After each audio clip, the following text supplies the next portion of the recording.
Hi everyone, today I'm going to show you how I built a breast cancer classification model using the KNN algorithm and Python. This project is really helpful because it can predict whether the tumor is cancerous or non-cancerous based on the certain features. Let's start step by step and see how we did this project. Firstly, let's understand what is KNN. KNN stands for K nearest neighbors. It is a simple machine learning algorithm used for classification regression tasks. Here is how it works. Suppose we have some points on the graph. If we get a new point, KNN looks at the k nearest points to it. Then it assigns the majority class to this new points. Why we use KNN? Because it's very simple and intuitive. Don't assume anything about the data distribution. It works well for smaller data sets. What are the applications of KNN? In medical diagnosis we use recommender systems, fraud detection, image recognition, etc. The first step in our code was importing the libraries.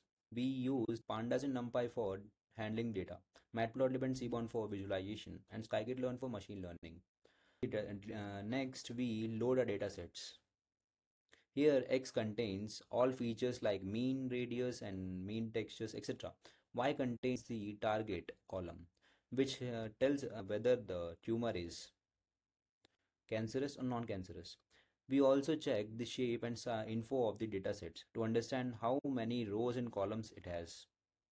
Similar, like see, in breast cancer, the whole datasets contain 31 column. Sorry, man. Similarly, as we split our X and Y, as we discussed.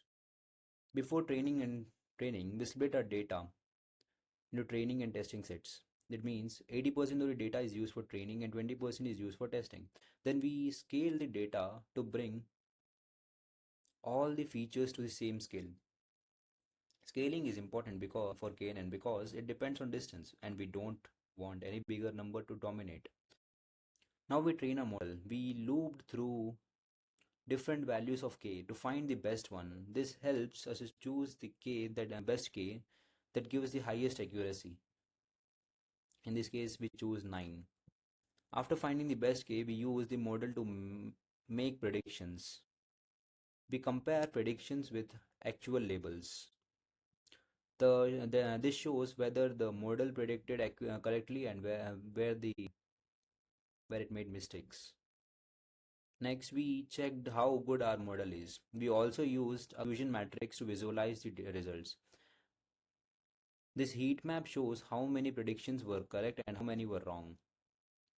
Our model gave us accuracy of almost 96.49%. This means our model can correctly predict whether a tumor is cancerous most of the time. This is a good result. KNN worked well because it's simple and effective for this dataset. So to summarize, we understand that what KNN is. We loaded and pre-processed our data. We trained a KNN model and found the best K value. We evaluated the model using the accuracy and confusion matrix. This is how we use machine learning in real life medical problems like cancer detection. I hope you knew something today. Thank you for watching.